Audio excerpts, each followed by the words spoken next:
Salutations spéciales à tous les Gaulois, à toutes les Gauloises ainsi qu'à tous les gladiateurs, sans oublier les mélomanes de la bonne musique.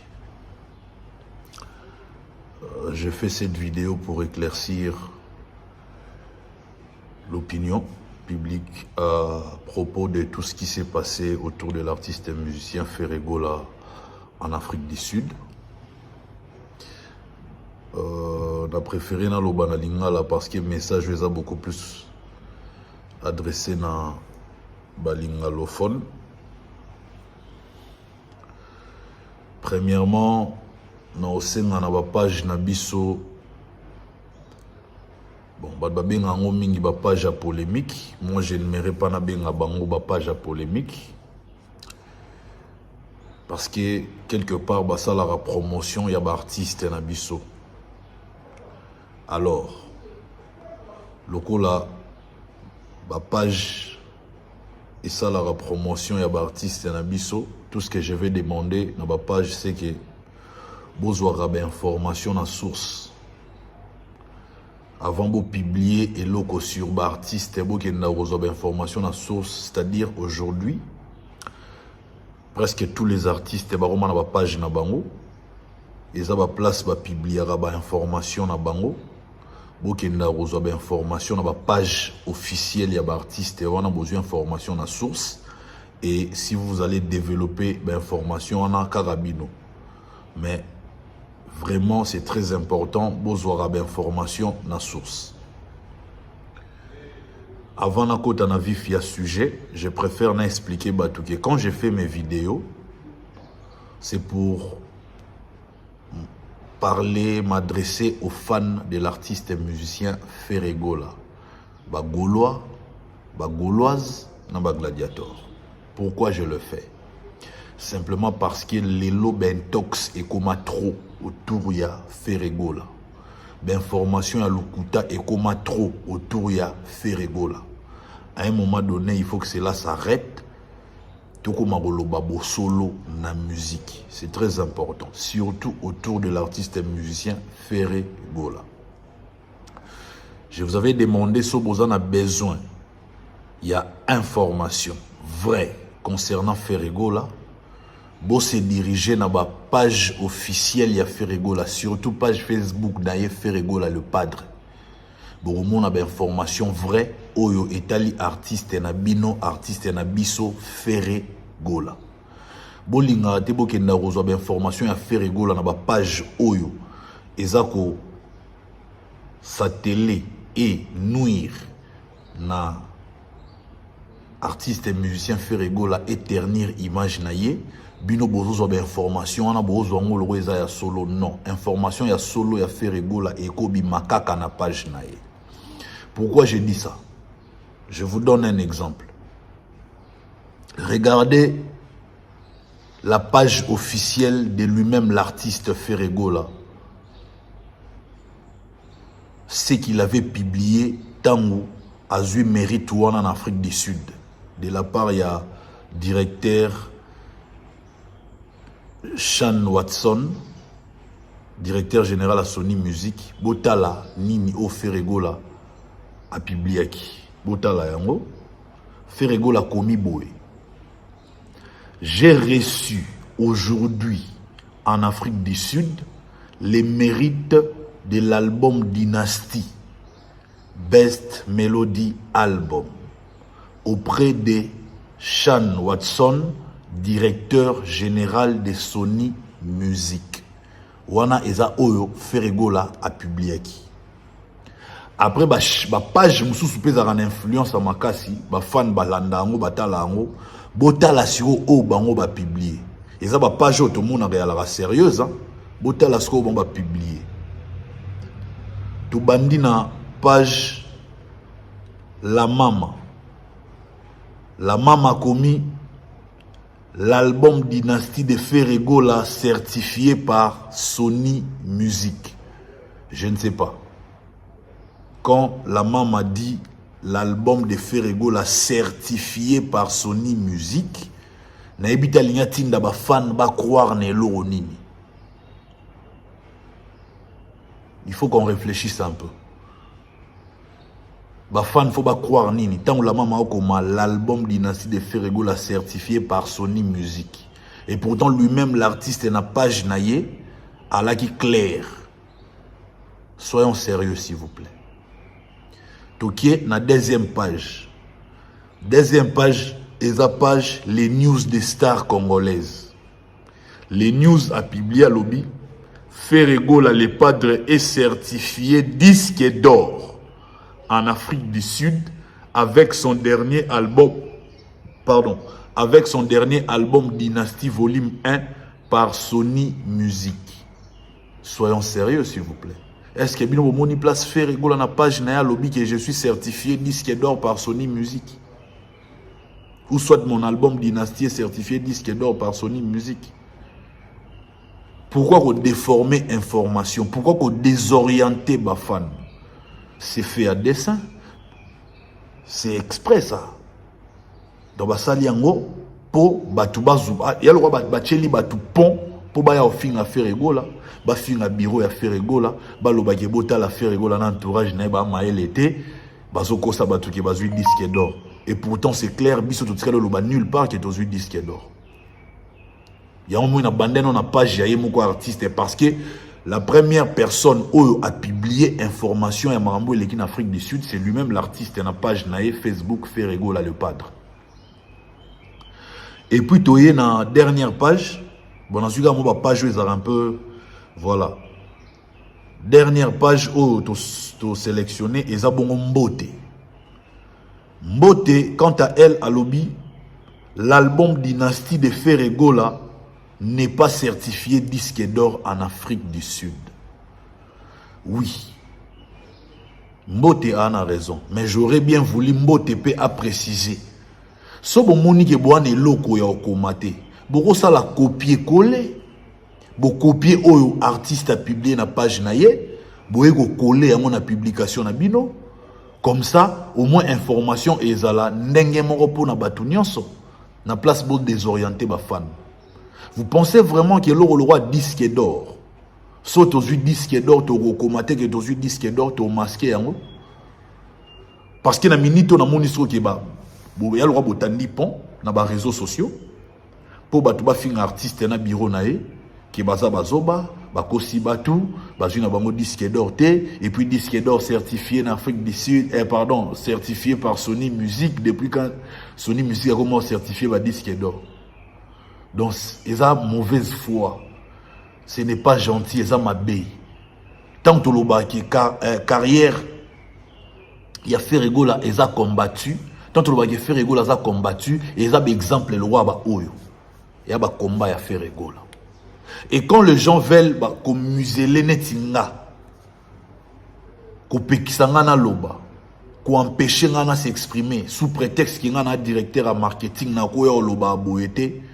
Nakoya répondre à détracteur à faire égolater, je dois la fermer, je dois rester silencieux.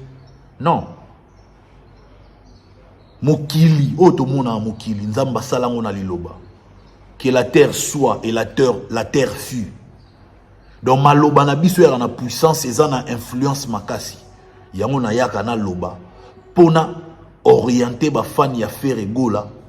Ba mema matin chaque fois na bandana au salut ba fan nanu ya Ferregola pour dire que je m'adresse à eux qui base à la désorienté ba landara communication officielle au ezobima na groupe ngana sous porte-parole ngana chef je prends des décisions seul moyen ngana communiquer na ba fan ya à travers chaîne YouTube oyo. Vous ne me verrez jamais à la télévision.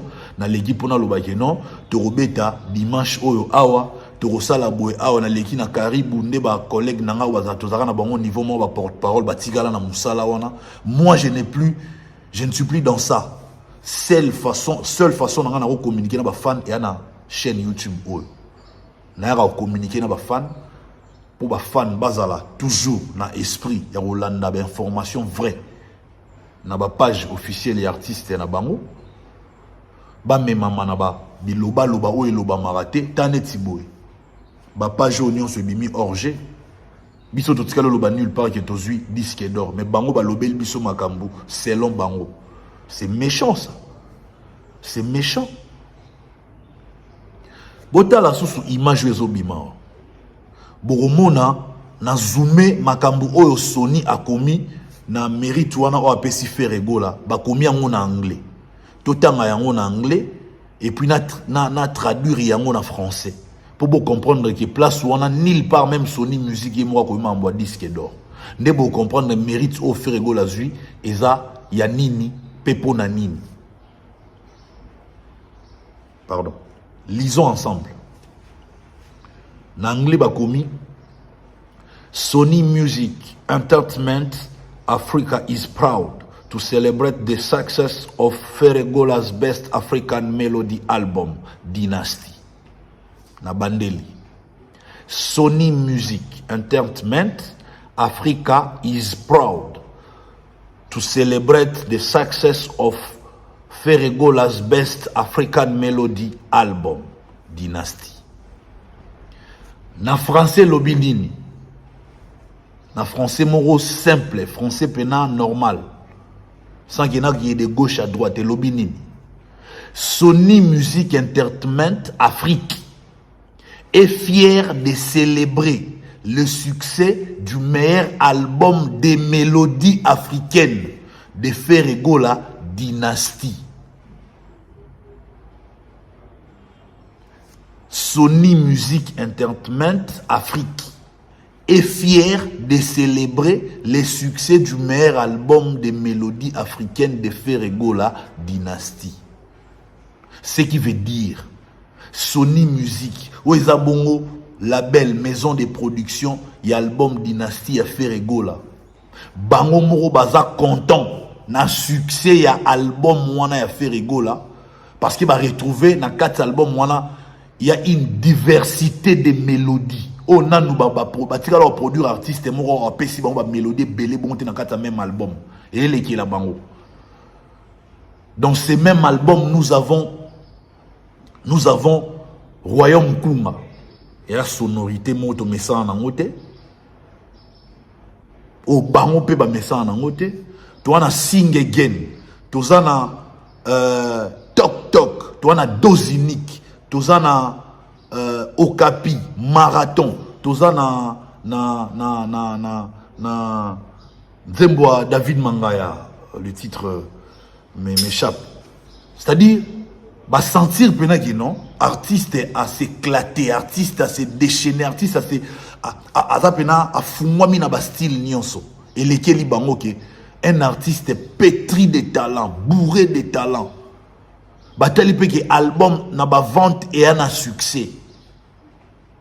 Yamunga na répondait bah dans le but que tant que balo bah album ya Ferregola na Congo soit disons ne ba vilipendant ou ba diabolisant que zo beta te boy on a ba que non Ferregola sali album ya ba tchétchété Ferregola sali album ya be kalate ya ba nganda pointé Ferregola a travaillé un album réellement international oh ezote comme na ba plateforme ya téléchargement na ba Amazon tilelo album était comme bien na ba iTunes na ba Deezer na ba Spotify album était comme kitoko.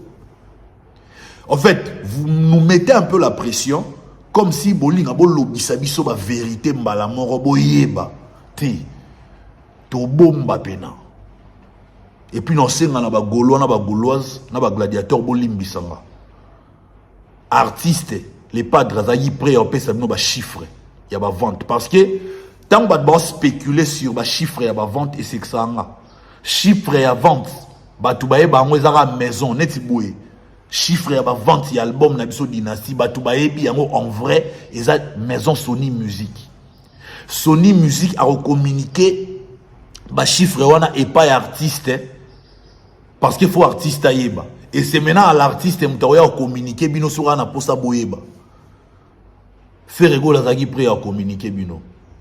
Ngam na singa na binon président. C'est pas important.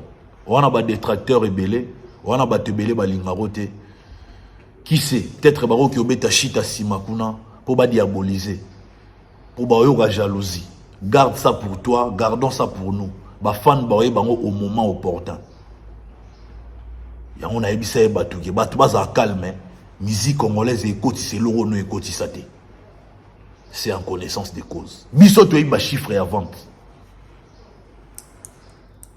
Tu as vu combien de nombre d'albums vendus de Baloba? Tu yebi, biso tu yebi. Tu yebi yango, mais tu bombi. Tu lingi pena qui non maram na biso fait la raba waouh, na ba surprise. Ah bon, il est qui boy. Quand Sony Music a invité l'artiste et musicien Ferregola à Kegozoa, récompense wana, bref, to bengango mérite wana. Tu communiques directement dans. To zeli a comme sur place air azion monde bomoni. To commis qu'on a système wana. Et c'est comme ça même pour na ba tourner na biso pour na ba date na biso. Et comme il pembeni, tu informer bino. Et comme il pembeni, tu informer bino. C'est ça en fait notre politique. Quand vous suivez votre analyse, vous allez désorienter bino parce que les athées qui ont minimisé bango mais na ndenya mabete. Botu na no munamta yo l'examen diplôme na. Ce sont des gens ba utana banda ku baye ba che caméra liboso na micro ba bandi bilobela. Ba ndo sa ba analyse mo boye ya lokuta. Mais so tuni bango formation ni bazwa na vie. Pour ba ko ma place bazawana c'est regrettable. Bétude ni basala pour ba ko ma place bazawana basala puis ba analyse olela. Yango bomuna nga na sala sous émission na bango te. Parce qu'il a comprenait que dans ça l'émission na bâtiment quotient intellectuel na bango est faible trop. Ba pour sa réflexion na bango loin te, ba bi ko sala analyse bien te, ba sala ba analyse biaisée, ba analyse moko tendancieuse. Ba na ba tendance na bango déjà ba utiliser comme ba Ferregola parce que ba reconnaître ba bi que Ferregola c'est un grand artiste de notre pays, c'est une grosse star. Il faut pas utiliser Rae pour permettre à bango à travers comme va faire ego là-bas élevera artiste moroboy. Si réellement Baza Mayele, il y a un artiste et musicien à outil au salaba blasphème, na robenango blasphème. À outil go gafele ba granion sur la musique congolaise. À outil go gafele bango. Mais na moni place ba sali analyse hein. Place Bassaleli artiste et on analyse. Ok, artiste et on il est dans le faux. Je ne sais même pas si c'est un vrai artiste parce que tout le monde a battu sous Olia Yemba, aroma trop porte-parole. Koloba loba mingi na place batubaye ba vocal na emora sala ya malonga, nzembu na emoro ya malonga yemba batubaye bien ngote batubaye bien parce qu'il parle trop. Kieo banda ba vie na biso ba sala pena musique ya Congo za la Congo ti lelo. Artiste moral l'équipe bango nyonso. Non, mais c'est faux. Même en termes de récompense, vous verrez que cet artiste trophée oya zoa ya ebele na vie na ezala Afrima. Pour na la saga ya cop na ye. Na ba trophée nyonso so botanga o eza ebele. Eza Afrima. Afrima na sir soki muto na roza na 60 trophées, c'est que Afrima et roza la 40 to 45 Afrima. Bon mon la gezara nini nini award moko déplacer ya zo ba trophée belé cop na bango cop na ye yangwana. Vous pensez que ce sont des choses où vous intimider batou non? Pour na biso déjà les fêtes faire ego la meilleur artiste africain. Il a qui si déjà gars reconnu. Et puis bimango sera ça bena no ba rumba o demba. Les lots sauf faire le meilleur artiste africain. En tout cas, je vous dis vrai, ça ne va pas m'étonner. Pour Bastille, la sala, oh, ba maison de disques lingara, ba maison de disques internationale et lingara. Oh, ba musique yango, Bastille yango, et vous étonné na ngate. Ngano na ndima parce qu'il y a bimana nous meilleur artiste pour na rumba o demba. Chanson choisie, oui, c'est le meilleur artiste africain, et ça y est bon au jugement. Donc voilà pourquoi on a dit Maraï. Sans compter trophée Moussoazoua. On n'est pas dans le monde des trophées pour tout à chaque fois que ça nous dit non, à trophée, non. Il y en a des trophées Moussou Ferrego, la zone PC à là qui ont motatiki na organisateur va garder. Parce que lui il est beaucoup plus dans la perfection de l'art. Il travaille pour perfectionner Arnaï. Alors dire que non, Banda Bah vient absolument taboula iti lelo, et un artiste moi l'équipe batoana tout, mais c'est faux. Je vais vous donner des exemples vrais. Papa Wemba abeta na Japon devant ba japonais plein. Botani langa na génération à lelo, quel est cet artiste abeta concert na Japon? Oh qui tout le monde na ba japonais ba ye ebele.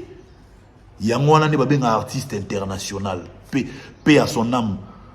Papa Wemba de Rez Mémoire. Ozayi bena grand, il y a solo, il y a lukutate. Grand, il y a influence aux médias. Ozayi bena grand, il y a solo. Nzembu neti indépendance tchacha. Il y a papa Nabiso Grand Calais Jeff. Ils ont chanté partout en Afrique. Bacha on a indépendance, il y a presque un pays tout en Afrique. Bacha indépendance tchacha. Tina ba film et kota. Vous allez me dire qu'ils ont un Nzembu artiste et musicien congolais moro où il y a indépendance tchacha. En Afrique, la génération où il y a l'élo, génération il y a fait rigola. On a appelé ça une matière. Tant on a un politologue averti, parce que tant on a averti, dans averti, tout le monde dans le langage courant, ils ont mouto à timba, ils ont mouto à information, mouto à quoi ça a été. Bino bata analyse, bino tour pour vendre la analyse. Bon ça l'analyse à boy. Botiki garçon mo bois gafé et puis bon faire na bino kimia parce que bois bata tendance wana. Moi bo contredire yezate. Na touni na génération ya fait rigola botangelanga artiste musicien wa sala Nzembu roi indépendance tchacha. Ata faut te le ba vérité. Toro qui tape même Nzembu roi ba Mario na lembi et est-ce que toyoka déjà Nzembu beta ti lelo bongo? Banzemu na bango ezaribimi bo après une année ba bosani on va remonter la banzemu mususu. Tout ce qui va aventure, tous ça même sérieux. Banalise on bosala ezayande. Taboulay fut le premier Africain à beta na Olympia en 1970-1970. À beta 16 jours d'affilée, concert live plein devant Mindele. Dites-moi, la génération a fait rigola. Y a-t-il un artiste au total à concert naïe? Concert yaye, festival té, concert au yaye. Ça dit, bah yo somba billet, bah yo talaye. Baye au félété parce que bah tché podium mo bon espace mo public. Baye na ba la moi masanga, moi jus, bah otala, bah artiste ndé bah défilé na podium na festival té, je parle de concert na yo, bah tout baye otala yo, bah fouteli yango mbongo. Bah mindele na bah mindele. Vous racontez des conneries, des âneries, et puis biso photos à la Anton di Marabino. Hein? Bah tu vas où bêta na pas cet exemple. Mikolo et qui na monagi jeune frère ya fait rigola Fabregas a bêta ba concert aux États-Unis. Bah tu vas vilipender Fabregas, bah c'est qui Fabregas? Oh ndeni na bêta ba concert na ba sala mike et puis mpiaka bah tu bazate. Pas de problème. Mais libanga les chakou, papa Wemba loba. Pigeon kosekate, ndeke kosekate. Ba artiste minene ba kumisaka ba kende be États-Unis. To moni yango ti lelo ma na loba eza na page ya Selo Scram Poutine na PC mbote. Bo yota na page ya Selo Scram Poutine, bo mona ba mpiaka ba tumisu basala. Ba mpiaka ya bongo, alebo ya kosa ba tuke ba numéro 1 aw. Tala ba niveau. Est-ce que un numéro 1 osa ba mpiaka ya bongo? Tout raisonner pena. Bampiaka salité bon monde artiste mo jeune talent bandisika. Kempiaka ya mpiaka banda na Canada tina États-Unis. Ya bongo erozala. To mona ba taboulay, to mona ba papa, to mona ba mpiaka ya bongo ta. Quand tu te veux grand, tu veux te faire grand. Il faut maramnonyon sopo ça les alara ya minene ya minene. Yebisanga. Est-ce que Fabregas en a temps pena ya obanga artiste à bongo? Pour artiste, il y a un grand frère à Fabregas, mais Fabregas a respecté les sous-stars banguetés. Alors, il y a un dingue morot. Marambo est comme en États-Unis, il est payé ou en écomélie. Bozalara na limemia. Bozara na limemia. Bozara na limemia. Bozara na romi kitisa. Humilité moroboé. Ferrego la chante bien. Mais vous ne verrez jamais à Yolo Bagé. Nenga na aboye. Banda taboula iti lelo, c'est moi le meilleur chanteur. Il ne le fera jamais. Chaque fois sur l'équipe, il encense ba collègue ne ba chanteur. Autant ma vie na Redia Missi, atangi ba vie Malange, atangi na ba tuba kufa ba grand prêtre ba King Kester. Alaxi ke nazana kata lignée wana ya ba grand chanteur ya Congo. Tant à l'obéra que non, lelo na génération oyo non to komi 5 te. So to za 5 to yemba danger ba tiganga tranquille. Parce que ba grand chanteur rebelle ba tiki biso. Lelo to za ba chanteur ya solo pena ba chanteur pena ya rotanga na musique ya Congo lelo nde to lo babo. Talande ça et ça la polémique ba to ba réagir. Mais un artiste, un musicien moro boya ou to gafé na moni place bo saleli banaliste. Il y a au moins un peu exemple. Numéro 1, Azara numéro 1 en tout et pour tout. Même en termes de récompenses. Car Afrima, Nera Bazouaka, car Afrima. À part Afrima, l'eau, on soit malongé, Baksamate. Afrima na Afrima. Ce qu'on a trophée majeur, qu'on est à l'arabe, Basouga na nomination. Basougi na nomination, c'est fini. Il faut te considérer nomination, parce que soit nominé Moutou à grand. Pas de problème. Jour peut nominer Ferrego na BT Award. Na BT Award, pardon. Boya Kolobaki non Ferrego la za grand pour ba nominer déjà. Donc voilà, et là on a Olobara ya mwana mingi Olobeate ba golona ba goloise ba influence à binoté. Muto pexanga na Olobana bino zate. Quitte à me réduire na rang ya porte-parole soit disant de ba lobanga na bi na chef na décideur na mouvement. Na pas mi ba décideur à mouvement. Liloba na ngai Ferrego la yo ka ngo poye mutapesa na poste so même c'est que non président photo sala boye yo moninde ni abate on a raison tout ça la boye tes trésors na linga tout ça la boye tes président on a raison tout ça la boye c'est comme ça que on évolue donc na za chef a on a porte-parole te a on a ya nego éveiller conscience na ya ko éveiller ba golois na ba goloise na ba gladiateur qui bolanda ba influence wana te qui numéro 1 ya batu monsieur za la kaka et pas ba chronifoiti na bango oyo bakosa abino mais en réalité sur le terrain ou rien natangeli no ka exemple moi amike natangeli no ka exemple moi amike mutu moko tayo lo banana ba millions de vues alors lo banana ba trophée biloko anyo sekoma bayokana basala yango to pesa mutu na biso to chaye poa na sukisi na oloba biso to tikala olobela mambo disque d'or te